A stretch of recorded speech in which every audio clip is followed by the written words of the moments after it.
Hello, I hope आप सब अच्छे होंगे। तो आज की क्लास में हम स्टार्ट करने वाले हैं अरिथमेटिक प्रोग्रेशन का 5 पॉइंट एक्सरसाइज एनसीईआरटी सॉल्यूशन। और आज हम लेकर के आए हैं 3-4 क्वेश्चंस लेके आए हैं। 17 नंबर क्वेश्चन, 18, 19 और 20। ठीक है, 4 क्वेश्चंस को सॉल्व करेंगे। इंपॉर्टेंट सवाल है, सो बढ़िया से समझना। 17 नंबर जो सवाल है ये स्टैंडर्ड सवाल है, मतलब सर इसका स्टेप आपको याद रखना है कि कैसे इस क्वेश्चन को सॉल्व करते हैं। क्वेश्चन ये कहता है find 20th term from the last term of the AP. हमारे पास एक एपी गिवन है, ठीक। इस एपी में 20th टर्म फाइंड करना है, लेकिन ट्विस्ट की बात ये है कि हमें आखिरी से लास्ट से जो है 20th टर्म फाइंड करना है। भाई अभी तक हम जो कंसेप्ट पढ़ के आ रहे थे एपी में, जो हम टर्म्स फाइंड करते थे वो स्टार्टिंग से फाइंड करते थे ना, स्टार्टिंग से करते थे फाइंड। लेकिन इसमें कह रहा है कि आखिरी से स्टार्ट करना है और आपको जो है 20th टर्म निकालना है। सो ये स्टैंडर्ड सवाल है, इसका तरीका बिल्कुल फिक्स्ड है। इस तरीका को फॉलो करना है आपको, ठीक है। एग्जाम में अगर सवाल आता है इस प्रकार से तो आपको ऐसे ही सॉल्व करना है। करते कैसे हैं, तो भैया हम क्या करते हैं, सबसे पहले एपी हमारे पास जो है उसको लिखा जाए। एपी हमारे पास क्या है सर, 3, 8, 13 डैश डैश डैश और इसका लास्ट टर्म 253। ठीक है, दिस इज 253। सो इस एपी में हमें सर यहाँ पे क्या क्या इन्फॉर्मेशन पता है, तो सर हमें फर्स्ट टर्म पता है दैट इज 3। कॉमन डिफरेंस निकाल सकते हैं that is 8 minus 3 that is 5। And last term यानी एन, ये हमें पता है सर 253। तो इस सवाल में हम क्या करेंगे, सबसे पहले हम नंबर ऑफ टर्म्स फाइंड करेंगे, total number of terms find करेंगे, यानी एन की वैल्यू निकालेंगे हम। ठीक है, एन की वैल्यू क्या है ये हम फाइंड करेंगे। चलो जी हम फाइंड करते हैं। कैसे फाइंड करेंगे, सर हमको पता है यहाँ पे ए एन इक्वल्स टू 253 है। तो ए एन का फॉर्मूला क्या होता है, A plus N minus one into D, that is equals to 253 ना। सो यहाँ पे फर्स्ट टर्म हमको पता है 3 है, कॉमन डिफरेंस हमें पता है दैट इज 5 इक्वल्स टू 253। सो यहाँ से हो जाएगा n माइनस वन इंटू 5 की वैल्यू 253 माइनस का 3। So n minus one into 5 equals to 250।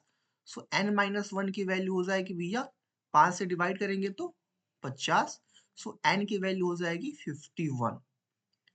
मतलब n की वैल्यू 51 होने का मतलब ये है कि सर हमारे इस एपी में टोटल 51 टर्म्स हैं। कितने टर्म्स है टोटल, 51 टर्म्स हैं।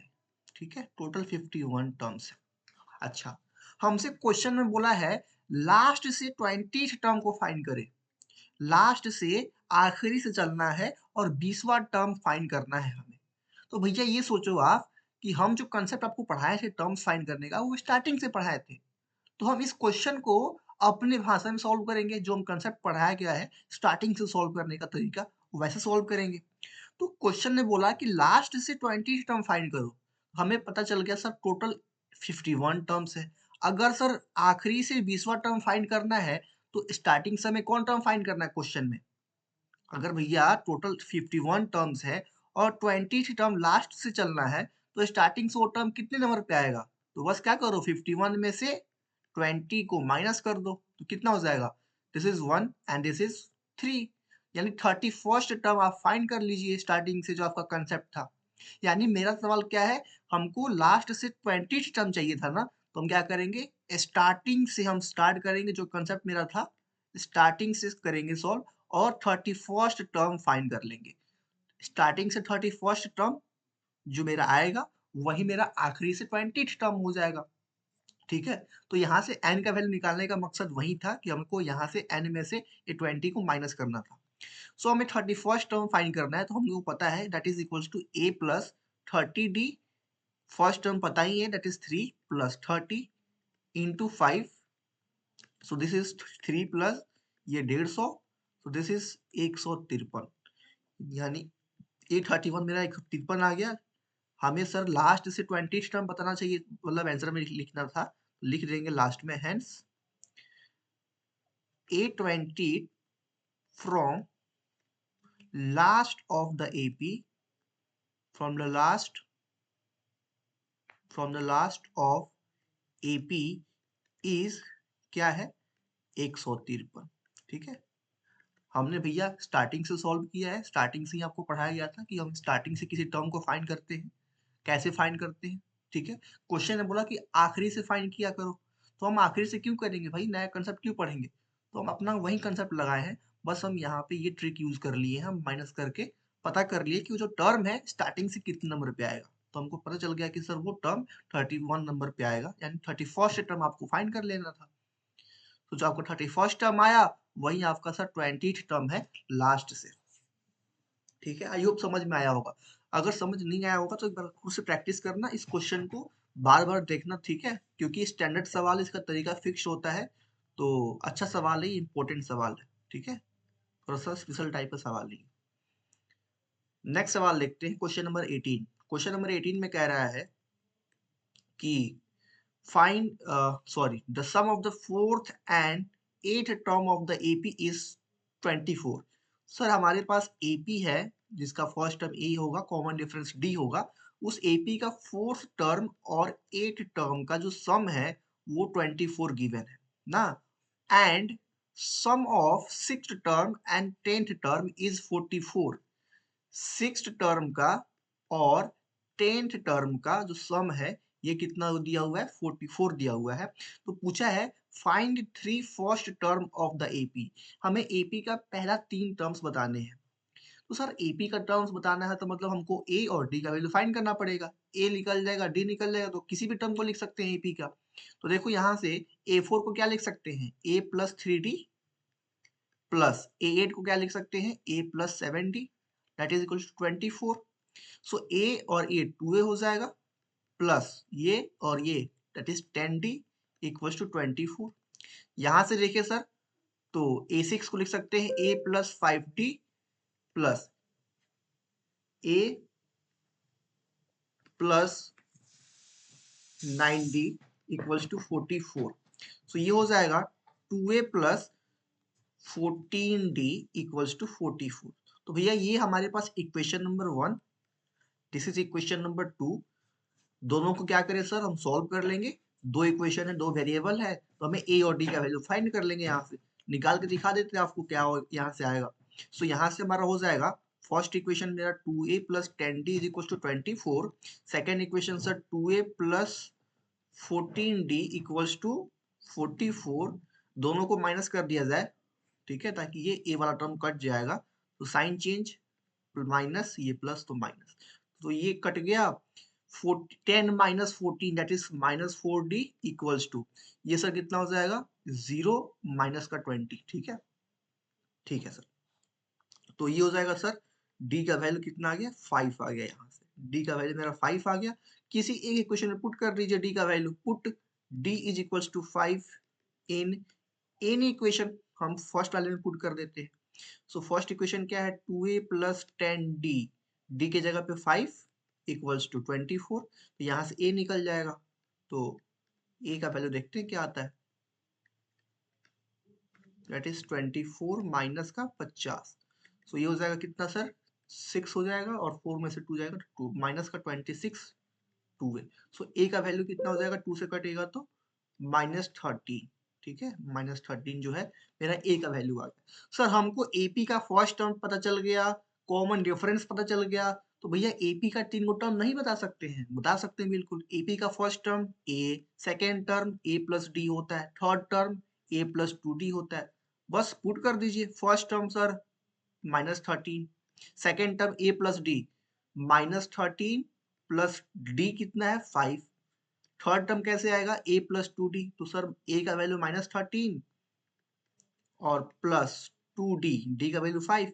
सॉल्व कर लीजिए, आपका तीन गो टर्म मिल गया। ये हो जाएगा कितना, -8, ठीक है, और ये हो जाएगा तुम्हारा 10, और this is -3।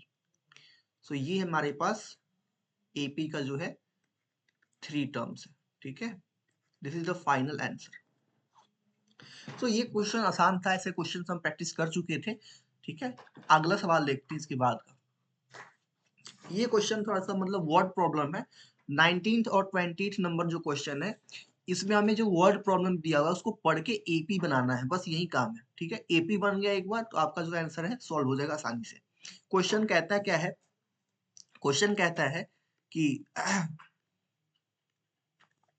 Subha Rao started work in 1995 at an annual salary of 5000। एक लड़का है सुहा राव जिसका नाम है, वो स्टार्ट करता है काम अपना, ठीक है, 1995 में। उसको सैलरी कितना मिलता है? 5000 महीने मिलते हैं उसको, ठीक है। एनुअल सैलरी मतलब मतलब साल का है ना, ठीक है, मंथली नहीं है, साल का है, ठीक है। And received an increment of 200 each year, मतलब हर एक साल जो है 200 रुपए उसके सैलरी में इंक्रीजमेंट हो रहा है, ठीक है। तो in which year did he income reach 7000, पूछ रहा है कि कौन सा साल में जो है उसका जो है इनकम 7000 हो जाएगा, ये पूछा है, ठीक है। तो ये हमको सॉल्व करना है, इसको पढ़ के हमें एपी बनाना है बेसिकली। तो ध्यान से देखें, तो जो उसका सैलरी मिल रहा है, एनुअल सैलरी कितना है उसका सर? 5000 है, ठीक है, ठीक है सर। इंक्रीमेंट हर एक साल कितना का हो रहा है? 200 का। तो 5000 सैलरी मिला, नेक्स्ट ईयर कितना सैलरी उसको मिलेगा? तो प्लस 200 कर दीजिए, तो कितना हो जाएगा? 5200 ना, सॉरी, 5200। नेक्स्ट ईयर सैलरी कितना मिलेगा? फिर प्लस 200 कर दीजिए, सैलरी बढ़ रहा है ना हर एक साल 200, तो 5400 मिलेगा। ऐसा ही करते करते करते करते मान लीजिए एनएच ईयर में उसका सैलरी कितना हो गया? फाइनली 7000 रुपीज हो गया, ठीक है। हमने क्या मान लिया? लेट इन nth year his salary become 7000। हमको फाइंड करना था ना कि कौन से साल उसका 7000 सैलरी हो जा रहा है। तो हमने मान लिया कि सर nth ईयर में जो है उसका सैलरी 7000 हो जा रहा है। तो हमको वही फाइंड करना है जिसको हमने माना है nth ईयर, ठीक है। तो देखो सर यहाँ पे एक एपी बन रहा है। एपी का फर्स्ट टर्म बताइए सर। एपी हमारे पास एक बन रहा है जिसका फर्स्ट टर्म है 5000, ठीक। सर हमें यहाँ पे दिख रहा है कॉमन डिफरेंस कितना का है? 200 ना।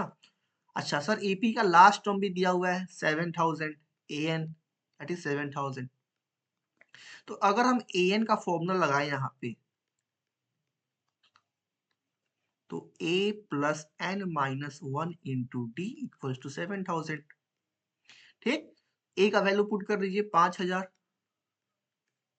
Plus N minus 1 into D, D का value 200 equals to 7000। So n minus 1 into 200 equals to, ये हो जाएगा माइनस जाके तो 2000 हो जाएगा इधर, और 2 जीरो से ये कट गया, और 2 से 10 बार में, यानी n की वैल्यू ये इधर 10 हो जाएगा, n की वैल्यू जो है 11 हो जाएगा, ठीक है। सो 11 हमारा n का वैल्यू आ गया। हमने जो एज्यूम किया था, जो माना था, nth ईयर माना था, तो यहाँ पे n की जगह पे क्या डाल देंगे? 11 डाल देंगे। हेंस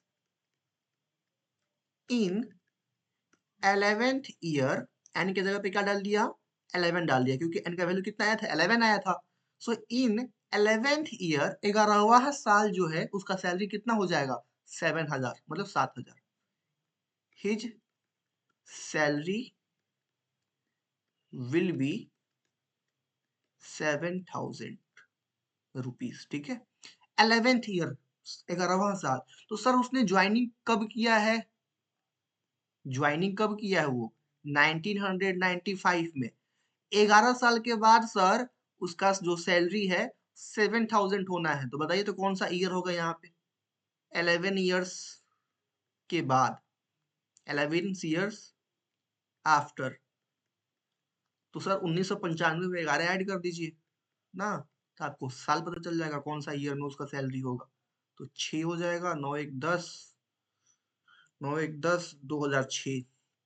सो 2006 में जो है, 2006 में जो है उसका सैलरी कितना हो जाएगा सर?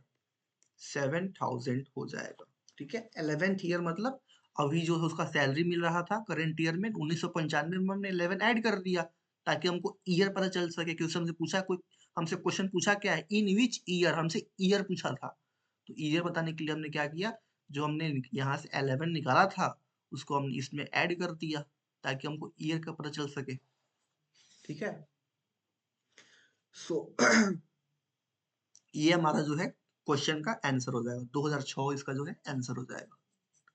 आई होप समझ में आया होगा, ठीक है? अगर समझ नहीं आया होगा तो एक बार पीछे करके फिर से रिकैप करके देख लेना और खुद से प्रैक्टिस करना इस सवाल को, ठीक है? हो जाएगा, आसान सवाल है ये। इसी प्रकार का सवाल एक नेक्स्ट सवाल देखते हैं 20th नंबर। Ramkali save 5 rupees in a week. हर एक वीक जो है 5 रुपए सेव करती है and then increase her weekly savings by rupees 1.75। Sir हर एक सप्ताह में जो है 5 रुपए सेव करती है और अगले सप्ताह में जो है वो 1.75 का जो है इंक्रीमेंट हो रहा है उसके सेविंग्स में, ठीक है? तो इफ nth वीक में जो है her saving becomes 20.75 rupees, then find value of n। Same सवाल उसी के जैसा। सॉल्यूशन। सर रामकली जो सेव कर रही है फर्स्ट वीक में 5 रुपए सेव की, अगले वीक कितना सेव करेगी? हर एक हर एक वीक जो है 1.75 रुपीज से इंक्रीमेंट कर रही है सेविंग पे। तो नेक्स्ट जो वीक होगा उसमें सेविंग कितना हो जाएगा? 6.75। अगले वीक कितना सेविंग होगा सर? फिर प्लस 1.75 कर दीजिए, तो सर अगले वीक कितना हो जाएगा? 7.75। ऐसा ही करते करते करते करते कह रहा है क्वेश्चन में कि nth वीक में उसका सेविंग कितना हो गया? 20.75 रुपीज हो गया। तो बताइए आप n की वैल्यू क्या होगी? हमें n की वैल्यू फाइंड करनी है। सिंपल सा सवाल सर। ये एपी बन रहा है, एपी का फर्स्ट टर्म हमको पता है 5 है, कॉमन डिफरेंस पता है 1.75 है, an का वैल्यू दे रखा है लास्ट टर्म यहाँ पे 20.75 है। तो सर यहाँ से n नहीं निकल जाएगा, कैसे करेंगे सर सॉल्व? सीधे सा सिंपल सा फॉर्मूला an वाला। an का वैल्यू 20.75, an का formula a plus n minus 1 into D is equal to 20.75। a का सर वैल्यू डाल देंगे यहाँ पे first term 5, n minus 1 into common difference that is 1.75 is equal to 20.75 ना। सर तो यहाँ से हो जाएगा n minus 1 is equal sorry into 1.75 और 20.75, ये जो 5 है प्लस इधर आकर माइनस हो जाएगा, तो ये हो जाएगा सर 15.75 n माइनस 1 इंटू 1.75। ये 1.75 से डिवाइड कर देंगे इसको ले जाके, तो n minus 1 is equal to हो जाएगा 15.75 डिवाइडेड बाई 1.75। डेसिमल से डेसिमल गायब कर दीजिए, तो बचेगा क्या सर? यहाँ पे देख लेते हैं, n माइनस 1 की वैल्यू हो जाएगी 1575 डिवाइडेड बाई 175। 5 से काट देते हैं सीधे, 5 3 जा 15, 5 5 जा 25, 5 3 जा 15, 5 1 जा 5 5 2 जा 25, ठीक है? फिर से जो किससे कटेगा? 60 से कट जाएगा ना, 7 28 3, नहीं 60 से नहीं कटेगा। इसको डिवाइड कर लेंगे ना, सिंपल सा है ये, सॉल्व हो जाएगा। n का वैल्यू निकालना है। 15, 5 टे 15, 5, ठीक है, 5 टे 15, 5 25, 7 5 जा 35 से करते हैं, ये फ्रैक्शन में आई थिंक आएगा आंसर, ठीक है? n minus 1 equals to 312 divided by 35, ठीक है? मतलब इसको सॉल्व कर लेना, कैलकुलेशन से यहाँ पे कर लेना, यहाँ से आपको n की वैल्यू निकाल लेनी है, जो आपका n का वैल्यू आएगा वही आंसर हो जाएगा, ठीक है? इसको डिवाइड कर लेना अगर कटने वाला होगा तो, या फिर कहीं मिस्टेक हुआ होगा तो देख लेना, बट तरीका आपको पता होना चाहिए। मेथड आपका सिंपल से यही था, an का फॉर्मूला लगाना था बेसिकली, और आपको n का वैल्यू यहाँ से मिल जाएगा। तो ये हमारे पास 20 सवाल हमने कंप्लीट कर ली एक्सरसाइज 5.2 के। आई होप समझ में आए होंगे, जिसमें से ये जो सवाल है 17th नंबर, इसको अच्छे से करके जाना, मतलब अच्छे से रिवीजन करके इसको रखना, क्योंकि मस्त सवाल है, बढ़िया सवाल है ये, ठीक है? यूनिक सवाल अभी तक का। सो आई थिंक समझ में आया होगा क्लास में, ठीक है? जो भी बताया गया क्वेश्चन है इसको बढ़िया से रिकैप कर लेना, एक बार रिवीजन कर लेना, खुद से सॉल्व करना, डाउट होगा तो क्लास में पूछ लेना, ठीक है? आई होप समझ में आया होगा। क्लास को एंड करते हैं। All the best, good bye, मिलते हैं क्लास के अंदर।